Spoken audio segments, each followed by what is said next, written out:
You're listening to Forward Faster, bite-sized insights for entrepreneurs. If you're looking for handcrafted jewelry, art, or gifts, you may turn to Etsy. But if you're in a place like Rochester, New York, there are plenty of local artisans and retailers that are waiting to be discovered. I'm here with Sam Jividen, founder of ShopLocalli, that's locally with an I, not a Y, an online marketplace that features local artisan businesses, where, again, if you're in a city like Rochester, you can explore new stores and actually get same-day delivery. So Sam's going to talk to us a little bit about this online marketplace. And actually, Sam, can you start by telling us what kind of retailers shoppers can expect to find there? Yeah, I've got all kinds of kind of a potpourri, I guess you could call it, of different folks on there. Everything from a skate shop to like a mind, body, spirit store to a lot of artists, and that's kind of the big direction and focus of the site right now. Jewelry, paintings, prints, all that kind of stuff. So Awesome. It's a good variety. Yeah, great for shopping for gifts and things that feel a little bit more personal. For sure. Yeah. So I understand that you're expanding your vendor list all the time. Can you maybe talk to us about the types of areas you want to go into, or is it more really giving local artists and retailers a space to get discovered? Yeah, so there's been a huge enthusiasm from the retail community and the artist community in Rochester. And at this point, it's been a lot of kind of word of mouth and referrals, which has been pretty exciting. And the types of artists that have been joining, I mentioned prints, jewelry, some glasswork is going to be coming soon. So the thing that excites me the most about it is seeing the variety and all the different talent that we have here in Rochester. I think if you go to like the Lilac Festival or something like that, you get to see all these different crafts and wares and stuff that are sold. But then it's kind of outside of the festival scene, it's hard to discover that kind of stuff. So it's exciting to see the variety and everything that Rochester has to offer. Yeah, because when I was thinking about it, even just the public market, right? You've got vendors there who might not necessarily have their own storefront. So you offer them an opportunity to get found outside of those kind of settings. Yeah, and it's a lot of them, the artists will sell on Etsy, and they have some success there. But the cool thing about what I'm building with ShopLocalli is we maintain that community focus. It's Rochester citizens buying goods from Rochester artists and businesses. Cool. And when I go to your website, I see the term ludicrous delivery quite a bit. Can you tell our listeners and our watchers, what does that mean? How does that work now? Yeah, so it's the cool thing about doing local is there's a huge amount of instant gratification that you can get from that. So if someone orders, say before 4 p.m., which is generally our cutoff window, I'll get it to you same day, so you don't have to wait.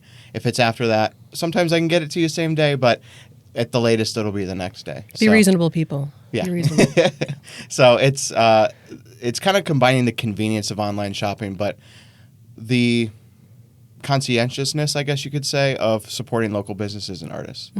And I said, how does that work now versus maybe down the road? Because I know we've spoken separately around, when you get more vendors and more orders, potentially expanding your delivery.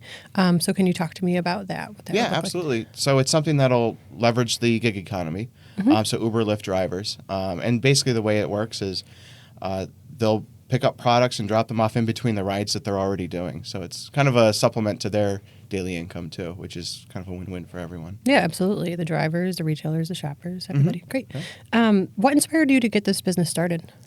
So I moved to Rochester about 9 years ago. And when I first moved here, it was really hard to figure out who had what was sold, all that kind of stuff.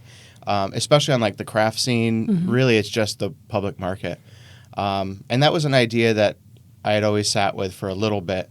But really kind of what inspired me is taking a look at, once I did discover retailers, going on and finding that it was very difficult to find out what they had, what was in stock. And when a major chain like Home Depot can tell you if it's in stock, what aisle it's in, and what section of that aisle you can find it, it seemed like a fairly trivial technological problem to solve. And it was something that inspired me to go down this thought of a marketplace, of combining all the little guys together to find one kind of record of truth, I guess you could say, for people to go and find amazing creations that are in their their own area. Awesome. And I have to say, you mentioned you moved here 9 years ago, so you were kind of discovering it. As someone who's lived here my whole life, I still find that I'm amazed to discover local artists and small shops that I've lived here forever. Why haven't I known about this? But it's great to have one place where I love the, explore local shops, just button on your website, like, Yeah. oh, hey, that's right around the corner from me. I can't believe I didn't know about it. So you're in the fairly early stages of your business. Can you talk to me about some of the challenges that you've been facing so far? So I think the biggest challenge at this point is getting the word out there and getting people aware of the product. And it starts within your own kind of sphere of influence, your own friends and family. But the nice thing about a marketplace is the more vendors that start to join, the more they bring in their kind of friends and friends of friends. So as the site goes, as the vendor list grows, the amount of customers that come to the site just naturally grow as well. And that's a really cool thing that offers a potential for community building for the artists.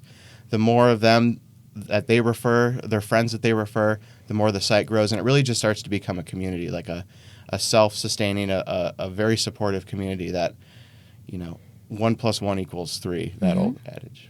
Yeah, and we haven't touched on this, but if you want to become a vendor at ShopLocalli, can you tell us how you would do that, just as easy as going to shoplocalli.com? Yeah, just go to shoplocalli.com. I've got a link right at the top, become a seller, and you can go through it's kind of a self-paced process.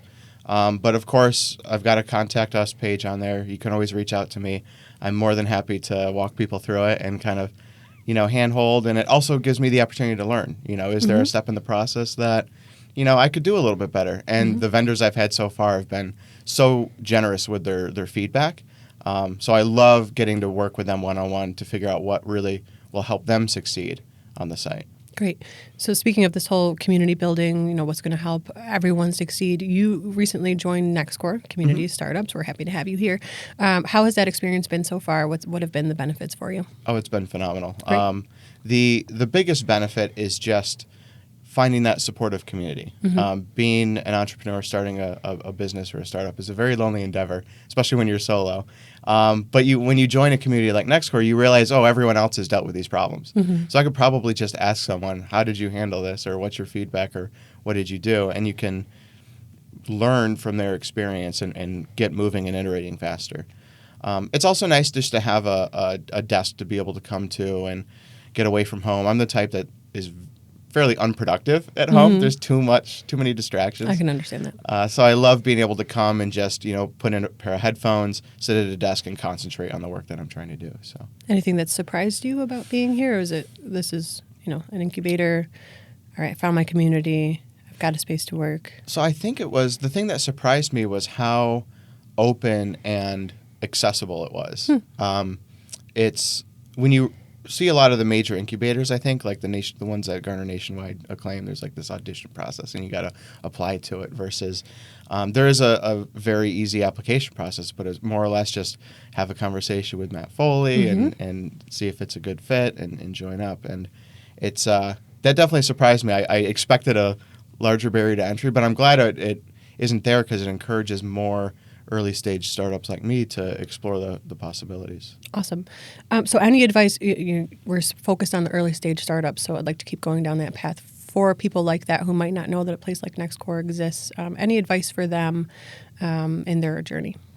I would say the most important thing is to put something out there and release it.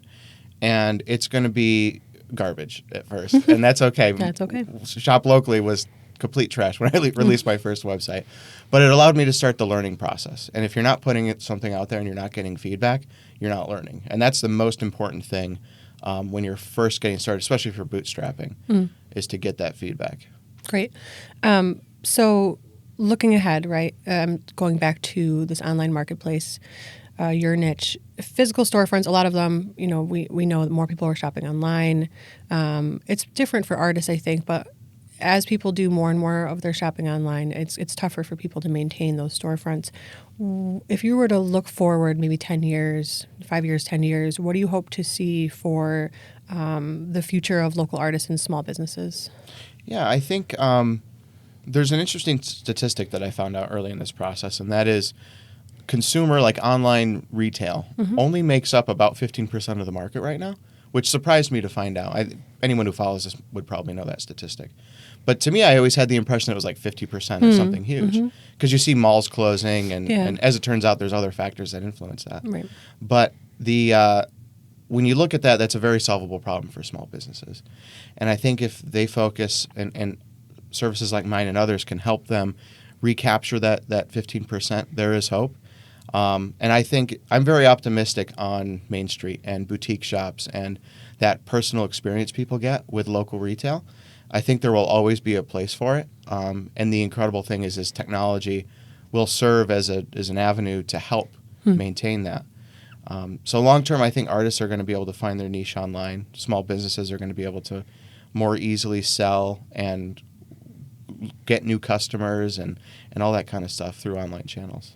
And you'll be there to help. Yeah, hopefully. Yeah, that's the idea. So what's ahead for Shop Locally in the next few years? So next few years, it's continue to grow. Right now I'm focused exclusively within Rochester. Once I kind of get iron all the kinks out and get things figured out and get launched, then the next step is to launch in other cities. Our neighbor cities, Syracuse and Buffalo, are certainly next on the list. And so it's going to be conquering one city at a time. So it'll be shoplocally.com/Rochester/Syracuse. Yep, exactly. Wonderful. All right. Well, Sam, thank you so much for joining us today. If you'd like to start exploring incredible creations from local artists and businesses here in Rochester, or to sign on as a vendor, as we mentioned before, head to ShopLocalli, locally with an I, not a Y.com. Thank you. Thanks so much.